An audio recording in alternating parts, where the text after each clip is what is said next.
اب تو سو جائیے۔ وہ باختیار اس کی بات مان گیا۔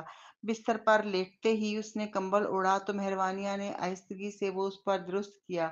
یہ نرمی، یہ خیال۔ میر واس چند لمحوں کے لیے حیران رہ گیا۔ ابھی کچھ گھنٹے پہلے یہی عورت اس سے سخت لہجے میں بات کر رہی تھی، طلاق کی ضد کر رہی تھی، اور اب ایک نرم خیال رکھنے والی بیوی بن گئی تھی۔ عورتوں کو سمجھنا شاید ناممکن تھا۔ وہ خاموشی سے کروٹ بدل کر اس کی طرف متوجہ ہوا۔ چاندنی میں مہروانیہ کا چہرہ پھول کی طرح نرم لگ رہا تھا۔ اس کی سانسوں کی مدھم آواز اور بدن سے اٹھتی خوشبو نے میرواس کے دل کی دھڑکن تیز کر دی۔ ساری تھکن جیسے لمحے بھر میں غائب ہو گئی۔ صبح سورج کی پہلی کرن ابھی نکلی بھی نہ تھی کہ میرواس کی آنکھ کھل گئی اور اس نے خود کو ایک عجیب حالت میں پایا۔ مہروانیہ اس کے بازو پر سوئی ہوئی تھی، آدھا جسم اس کے اوپر تھا، اس کا نرم بدن، اس کی ٹانگ اس کے پیٹ پر، اور ایک انجان لمس جس نے اس کے سارے وجود کو جلتا ہوا محسوس کرایا۔ اس کا سانس بھاری ہونے لگا۔ دل کے اندر ایک جنگ چھڑ گئی، ہوش اور خواہش کے درمیان۔ مہرو، اس نے اسے مدھم سی آواز میں پکارا، مگر وہ نیند میں تھی۔ اس کی ٹانگ ہٹانے کی کوشش کی تو وہ الٹا اس پر مزید دب گئی۔ میرواس کے چہرے پر تکلیف کے آثار ابھرے۔ اس نے سانس کھینچی اور بمشکل خود کو قابو میں رکھا۔ اگلے ہی لمحے اس نے بے اختیاری میں کروٹ بدلی اور مہروانیہ اس کے نیچے آ گئی۔ وہ گھبرا کر جاگی۔ چاندنی میں اس نے اس کا چہرہ دیکھا، وہ چہرہ جو اتنا قریب کبھی نہیں آیا تھا۔ میرواس کی نگاہوں میں ایک تیز جلتی ہوئی شدت تھی۔ مہروانیہ کے دل کی دھڑکن رک سی گئی، سانس پھول گیا، الفاظ لبوں تک آئے مگر نکل نہ سکے۔ آپ کیا کر رہے ہیں؟ اس نے لرزتی آواز میں پوچھا۔ میرواز نے خود کو روکنے کی کوشش کرتے ہوئے بمشکل کہا، تم سوتے میں بار بار مجھ سے لپٹ رہی تھی، میں بس تمہاری پوزیشن ٹھیک کر رہا تھا۔ اس کی آواز بھاری اور بھٹکی ہوئی تھی۔ مہروانیہ کا چہرہ سرخ ہو گیا۔ میں معذرت چاہتی ہوں، مجھے علم نہیں تھا کہ میں ایسا کر رہی ہوں۔ میرواز نے گہری سانس لی، اپنے ضبط کو جمع کیا اور فوراً اٹھ کر باتھ روم کی طرف چلا گیا۔ دروازہ بند ہوتے ہی پانی کے بہنے کی آواز گونجی۔ مہروانیہ وہیں بیٹھی رہی، آنکھیں خلا میں ٹکی ہوئی، دماغ میں خیالات کا طوفان۔ کیا یہ صرف ایک فطری رد عمل تھا یا اس کے اندر کہیں محبت کی چنگاری ابھی باقی تھی؟ اس کی آنکھوں کے سامنے میرواس کی وہ نگاہ اب بھی گھوم رہی تھی، ایسی نظر جیسے وہ اسے مکمل طور پر اپنی باہوں میں قید کر لینا چاہتا ہو۔ اس کے دل میں عجیب سا اضطراب اور بے نام سا احساس جاگا جو وہ خود بھی سمجھ نہ پائی۔ آدھا گھنٹہ گزرا تو باتھ روم کا دروازہ کھلا۔ مہروانیہ جو بستر کے کنارے بیٹھی تھی، اس نے چونک کر دروازے کی طرف دیکھا۔ میرواس ہلکے بھیگے بالوں کے ساتھ باہر آیا۔ سفید قمیض اور ڈھیلی پتلون میں وہ پہلے سے زیادہ پرسکون لگ رہا تھا۔ اس کی نظریں ابھی بھی گرم اور نرم تھیں۔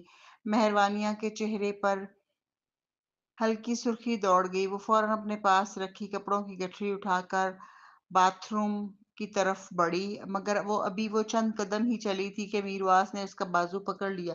وہ رک گئی۔ میرواس کی نگاہ آہستہ سے اس کے ہاتھوں میں موجود سفید لباس پر جا ٹھہری، وہی لباس جو وہ کل پہنی ہوئی تھی۔ رات کو نہانے کے بعد اس نے وہ دھو کر سوکھنے کے لیے لٹکا دیا تھا۔ فی الحال وہ میرواس کا نائٹ سوٹ پہنے ہوئے تھی۔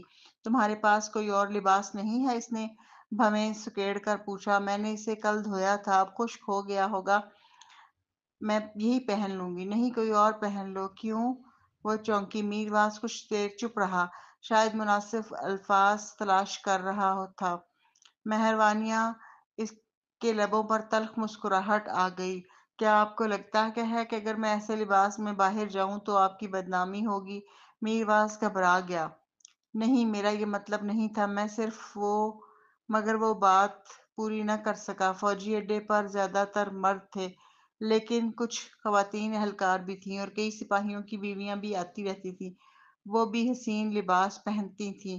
تو پھر مہروانیہ کیوں نہیں؟ وہ غصے سے پلٹی، لباس بستر پر پھینک دیا۔ ٹھیک ہے، نہیں پہنوں گی۔ خوش؟ میرواس نے نرم لہجے میں کہا، میں کسی کو کہہ دیتا ہوں کہ تمہارے لیے کپڑے بھیج دے۔ مگر مہروانیہ نے نائٹ شرٹ کے کنارے گرہ لگا لی تاکہ وہ جسم پر درست بیٹھ جائے۔ پھر وہ موبائل اٹھا کر دروازے کی سمت بڑھ گئی۔ وہ پیچھے سے آگے بڑھا اور اس کا بازو تھام لیا۔ کہاں جا رہی ہو؟ صبح کی سیر، ناشتہ، کچھ دیر گھومنے، کہیں بھی، بس یہاں آپ کے ساتھ نہیں رہنا چاہتی۔ اس کے جملے دو دھاری تلوار بن گئے، دونوں کو لگا۔ میرواس کا چہرہ بجھ گیا، دل کے اندر ایک چبھتی ہوئی خالی سی تکلیف ابھری۔ وہ آہستگی سے اس کا ہاتھ چھوڑ کر پیچھے ہٹ گیا۔ مہروانیاں ایک لمحہ ضائع کیے بغیر کمرے سے نکل گئی۔ وہ فوجی اڈے سے باہر نکلی اور مرکزی سڑک پر اتر کر بغیر کسی سمت کے چلنے لگی۔ چند منٹوں میں وہ ایک مصروف بازار پہنچ گئی۔ بازار میں شور تھا، گھریلو اشیاء، کپڑے، زیورات، لوگوں کی بولیاں، دکانداروں کی آوازیں، سب کچھ زندگی سے بھرپور لگ رہا تھا۔ مہروانیہ نے موبائل نکالا اور چلتے چلتے تصویریں کھینچنے لگی۔ پھر ایک چھوٹی سی بوتیک میں داخل ہو کر اس نے مقامی انداز کے کپڑے خریدے اور وہیں بدل لیے۔ پوری صبح وہ بازار میں گھومتی رہی، کئی تصویریں کھینچی، مقامی فن کے چند ٹکڑے بھی خرید لیے۔ ایک چھوٹے سے اسٹال پر جب اس کی نظر نازک اور خوبصورت زیورات پر پڑی تو وہ ٹھٹک گئی۔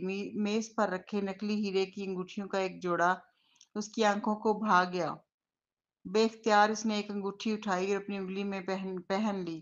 دھوپ میں چمکتی وہ انگوٹھی شاید سچی نہ تھی مگر حسین ضرور تھی۔ اسی لمحے اس کے دل میں خوشی اور اداسی دونوں کا میل سا محسوس ہوا۔ ایک ہلکی سی چبھن، جیسے کچھ کھو رہا ہو یا شاید کبھی پایا ہی نہ ہو۔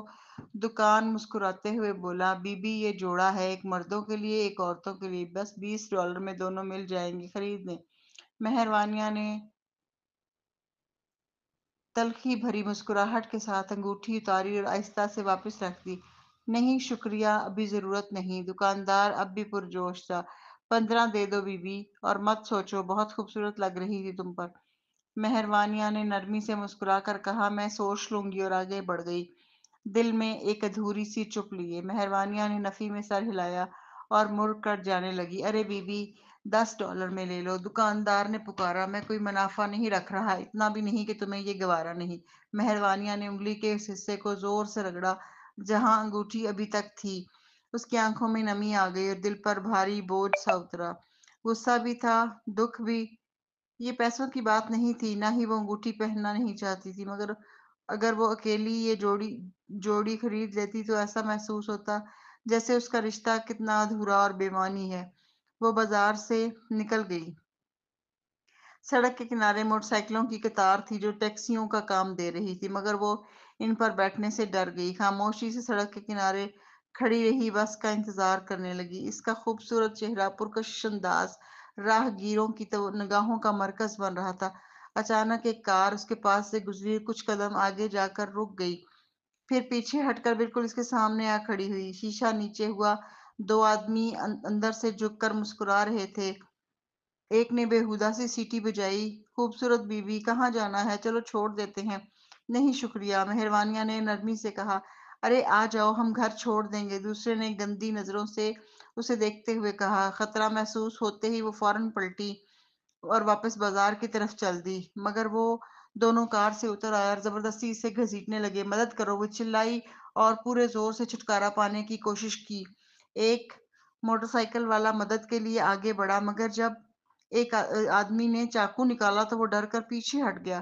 کچھ ہی لمحات میں مہروانیہ کو کار میں دھکیل دیا گیا۔ وہ یقین نہیں کر سکتی تھی کہ ایک پرامن شہر میں کوئی شادی شدہ عورت کو یوں سرے عام اغوا کر کے لے جائے گا۔ کار میں اس نے کافی دیر تک مزاحمت کی، مگر آخر کار وہ اسے قابو میں کر گئے اور موبائل چھین لیا۔ جیسے ہی گاڑی جنگل کے راستے میں مڑی، اس نے خود کو پرسکون رکھنے کی کوشش کی، شاید کوئی موقع مل جائے بچ جانے کا۔ گاڑی کافی دیر تک ابھری کھابڑی راہوں میں گزرتی رہی، پھر اچانک سڑک کھلی اور ایک بڑا سا سائن ابھر آیا، موزات بارڈر۔ مہروانیہ کے رونگٹے کھڑے ہو گئے۔ یہ تو وہی ملک تھا جہاں منشیات کے گروہ چھپے ہوئے تھے، انہی کے بارے میں تو کل رات قمبر نے بتایا تھا۔ اسے یقین ہو گیا یہ اغوا باز ڈیلرز ہی ہیں جو قانون کے دائرے سے باہر اپنی دنیا چلاتے ہیں۔ گاڑی ایک جنگل کے اندر گھس گئی جہاں بڑی اونچی باڑ لگی تھی۔ چاروں طرف بندوق بردار گھوم رہے تھے۔ باڑ کے اندر پھول نہیں، پھکی کے پودے اگ رہے تھے، کھلے عام۔ گاڑی ایک لکڑی کے بڑے مکان کے سامنے رکی۔ ایک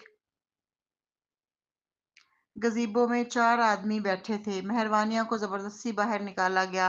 باس، ان میں سے ایک نے خوشی سے کہا۔ واپسی پہ یہ راستے میں خوبصورت خاتون ملی، سوچا آپ کے ذوق کی چیز ہے، لے آیا ہوں۔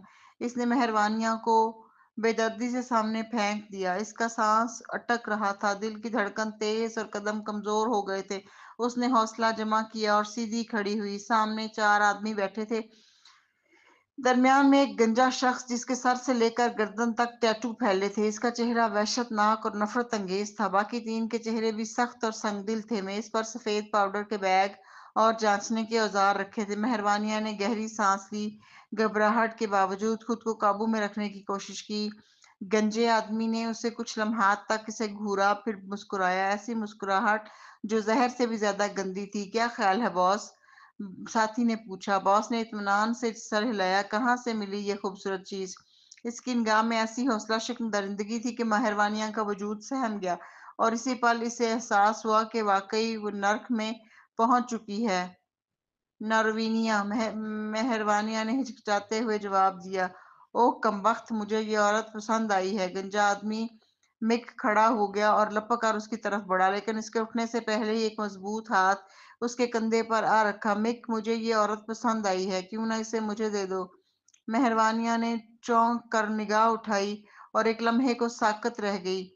سامنے کھڑا شخص غیر معمولی پرکشش تھا، قد میں بلند، چہرے کے نقوش تراشے ہوئے جیسے پتھر پر کندہ ہوں۔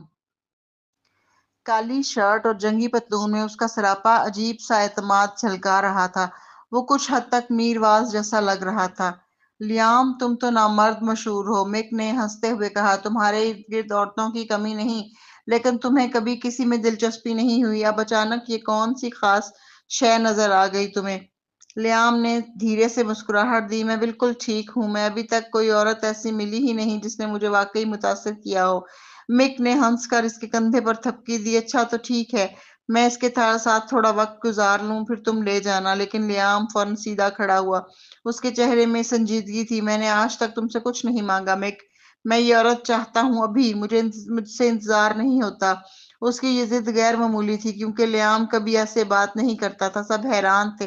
مک نے ایک لمبی سانس لی اور مہروانیہ کو غور سے دیکھا۔ ایسی عورت کون نہیں چاہے گا؟ ٹھیک ہے، لے جاؤ، لیکن بعد میں واپس کر دینا۔ لیام نے میز پر رکھی سگریٹ اٹھائی، ایک گہرا کش لیا اور مہروانیہ کی کلائی پکڑ کر اسے زبردستی ایک کمرے کی طرف گھسیٹ لیا۔ کمرے میں داخل ہوتے ہی اس نے دروازہ بند کیا۔ مہروانیہ خوف سے کپکپا اٹھی، آنکھوں میں آنسو بھر آئے۔ خدا را، مجھے جانے دو، میں تمہیں پیسے دے سکتی ہوں، بس مجھے جانے دو۔ لیام نے سگریٹ جلا کر شیلف سے ٹیک لگا لی۔ روشنی میں اس کا چہرہ نیم واضح ہوا، سخت مگر خوبصورت۔ اس نے گہری سانس لے کر کہا، آوازیں نکالو۔ کیا؟ وہ ہکا بکا رہ گئی۔ چیخو، رو، سسکو، ایسا لگے جیسے میں تم پر ظلم کر رہا ہوں، سمجھی؟ مہروانیہ کی آنکھیں پھیل گئیں۔ اسے سمجھ آ گیا کہ وہ کیا چاہتا ہے۔ وہ اس کی حفاظت کر رہا تھا۔ مجھے نہیں آتا، میں نہیں جانتی کیسے، اس نے روحان سی آواز میں کہا۔ لیام نے سگریٹ نیچے پھینک کر بوٹ سے کچل دی، ہلکے طنز کے ساتھ بولا، واقعی نہیں آتا؟ کیا وہ شخص اتنا برا عاشق تھا؟ کیا مطلب؟ اس نے اچانک لرزتی آواز میں پوچھا۔ اچانک لیام اس کے قریب آیا، ایک ہی پل میں اس نے اسے باہوں میں جکڑ لیا۔ اس کے سینے سے ٹکراتے ہی مہروانیہ کے ہاتھ کانپنے لگے۔ نہیں پلیز، ایسا مت کرو، وہ سسک اٹھی، مگر اس نے کوئی برا فعل نہیں کیا، بس اس کے کان کے قریب جھک کر مدھم کہا، بس یہیں رک جاؤ، روتی رہو، آوازیں نکالتی رہو، باہر والے یہی سمجھیں گے کہ میں تمہیں استعمال کر رہا ہوں۔ اب وہ سمجھ چکی تھی۔ اس کے اندر کے خوف نے جگہ دی ایک شکر گزار خاموشی کو۔ وہ تھوڑا پیچھے ہٹی مگر اس کی ہدایات پر عمل کرتی رہی، سسکیاں، کمزور چیخیں، تاکہ باہر بیٹھے درندے مطمئن رہیں۔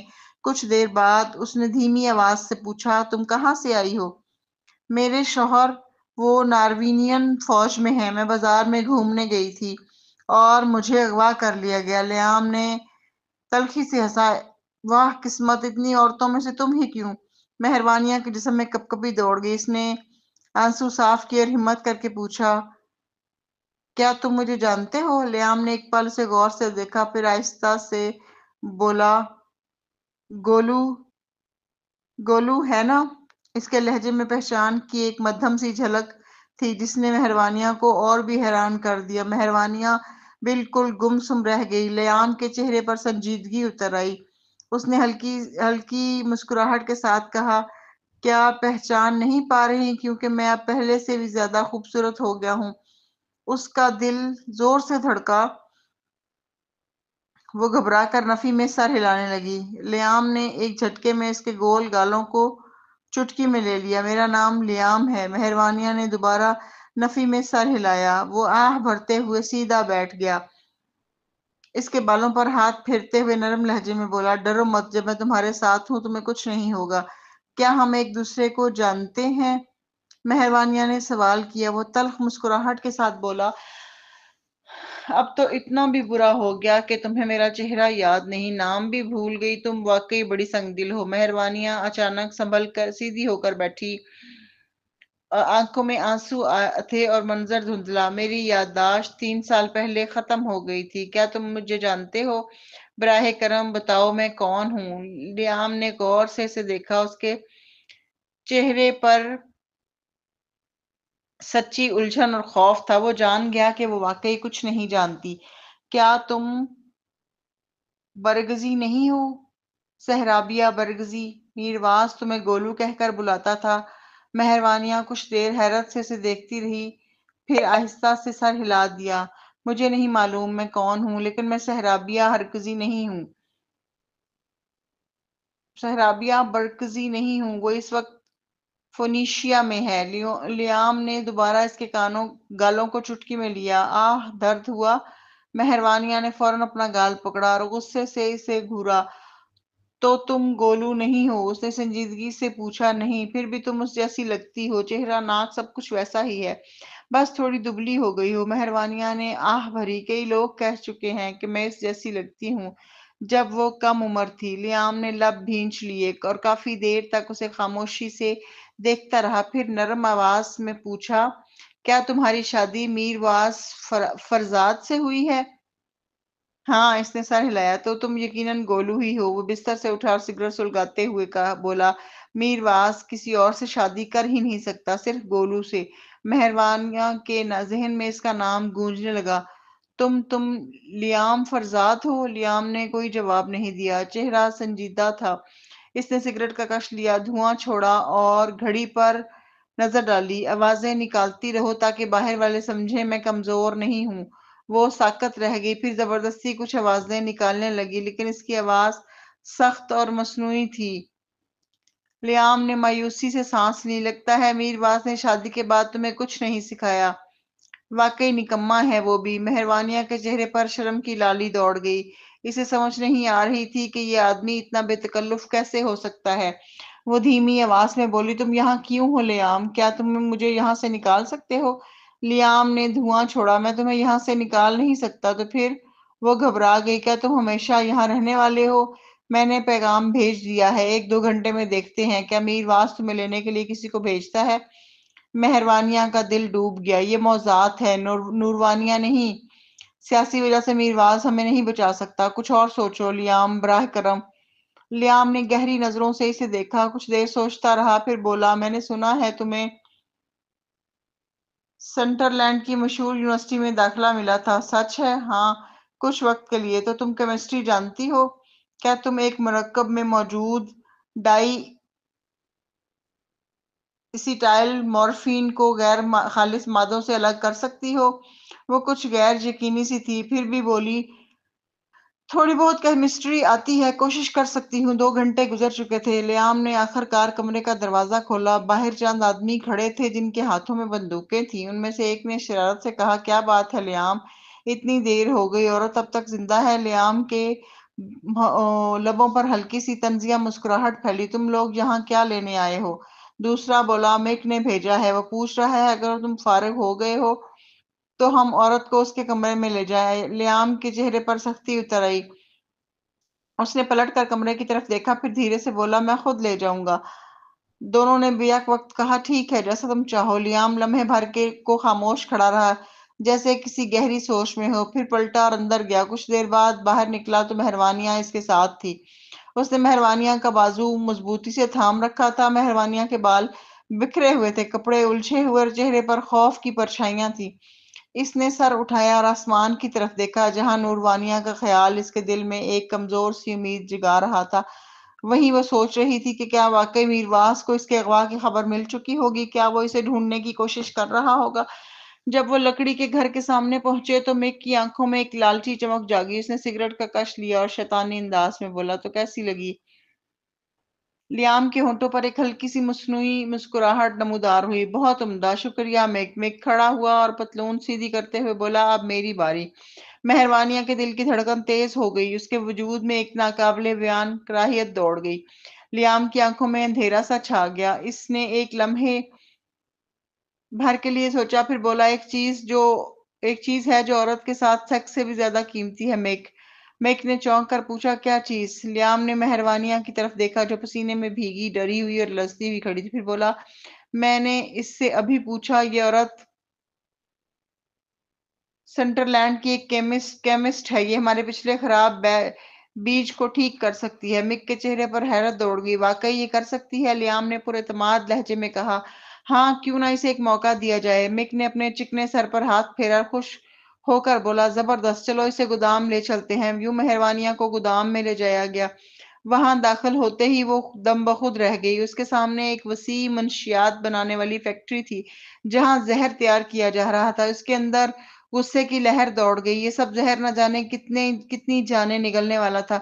مک نے سامنے پڑے سفید پاؤڈر کی تھیلے کی طرف اشارہ کیا. چلو اسے دیکھو اور بتاؤ کیا کر سکتی ہو. مہروانیہ نے گہرا سانس لیا اور سنجیدگی سے کہا، میں نشہ نہیں کرتی. مک ہنسا. پینے کو کون کہہ رہا ہے؟ یہ چیز پانی سے ملتے ہی پھٹ جاتی ہے، دیکھو. اس نے ایک مٹھی پاؤڈر اٹھا کر پانی کے گلاس میں پھینکا. چند لمحوں میں بلبلے اٹھنے لگے. پھر ایک چھوٹا سا دھماکہ ہوا. سب پیچھے ہٹ گئے مگر مہروانیہ حیرت سے آگے بڑھی. پھر تھوڑا سا پاؤڈر انگلیوں پر لیا اور غور سے دیکھنے لگی. پاؤڈر جلد سے چھوتے ہی گرم ہونے لگا اور ہلکا سا دھواں اٹھنے لگا. یہ خطرناک مگر عجیب حد تک دلچسپ کیمیائی رد عمل تھا.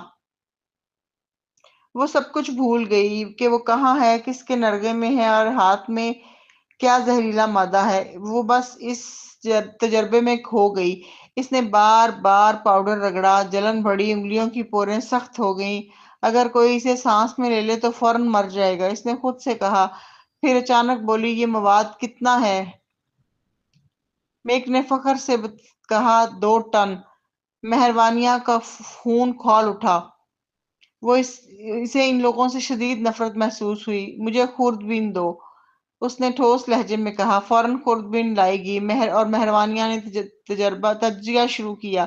اس کی آنکھوں میں خوف کے بجائے اب ایک سائنسدان کی چمک تھی. دھیان، تجسس اور مہارت. سب لوگ اسے حیرت سے دیکھ رہے تھے. ان میں سے ایک نے دھیرے سے کہا، یہ عورت تو واقعی پروفیشنل لگتی ہے. لیام کے دل میں شدید بے چینی تھی. اسے یقین نہیں تھا کہ مہروانیہ واقعی یہ سب کر پائے گی. آخر وہ لوگ 10 سال سے منشیات بنانے کے ماہر تھے. یہ مسئلہ حل نہیں کر سکے تھے. وہ صرف یہ چاہتا تھا کہ مہروانیہ جتنا ممکن ہو وقت ضائع کرے تاکہ شاید انہیں بچنے کا موقع مل جائے. مہروانیہ نے جھکے ہوئے انداز میں اپنی تحقیق جاری رکھی اور بولی، اس مرکب میں سوڈیم کے ساتھ ایک ایسا عنصر ہے جو روبیڈیم جیسا لگتا ہے، لیکن روبیڈیم اگر ہوا یا پانی کے رابطے میں آ جائے تو فوراً پھٹ جاتا ہے. یہ پہلا موقع ہے کہ میں نے ایسا غیر معمولی عنصر دیکھا ہے. مجھے تھوڑا وقت دو، میں سمجھنے کی کوشش کرتی ہوں. اس کی باتیں کسی کی سمجھ میں نہ آئیں. سب ایک دوسرے کی طرف دیکھنے لگے. چہروں پر شک اور طنز کے آثار تھے. مہروانیہ نے ان کی نظروں میں چھپے شک اور ہوس دونوں کو محسوس کیا. وہ جانتی تھی کہ اگر اس نے کچھ ثابت نہ کیا تو یہ لوگ اس کا یقین کبھی نہیں کریں گے. اس نے ایک چمچ بھر پاؤڈر لیا، ایک شیشی میں ڈالا، پھر ایک مخصوص کیمیکل ملایا اور شیشی کو آگ پر رکھا. اس کے ہاتھوں کی حرکات تیز، مضبوط اور تجربہ کار تھیں. پھر اس نے جب وہ مرکب پانی میں ڈالا، سب لوگ پیچھے ہٹ گئے. انہیں یقین تھا کہ ابھی دھماکہ ہوگا، لیکن حیرت انگیز طور پر کچھ بھی نہیں ہوا. سب کی آنکھیں حیرت سے پھیل گئیں. میک نے پرجوش ہو کر اپنے چمکتے سر پر ہاتھ پھیرا اور کہا اور کہا لگایا، کمال ہے، اسی لیے تو تم سنٹرلینڈ کی سائنسدان ہو. تم نے تو اسے فوراً ٹھیک کر دیا. مہروانیہ نے لیام کی طرف دیکھا. اس نے ہلکے سے سر ہلا کر اشارہ دیا کہ خاموش رہو. مہروانیہ نے نرمی سے کہا، میں نے صرف وہ حصہ ٹھیک کیا ہے جو پانی سے مل کر پھٹتا ہے، لیکن یہ مادہ اب بھی زہریلا ہے. اگر کوئی اسے سانس میں لے لے تو وہ فوراً مر جائے.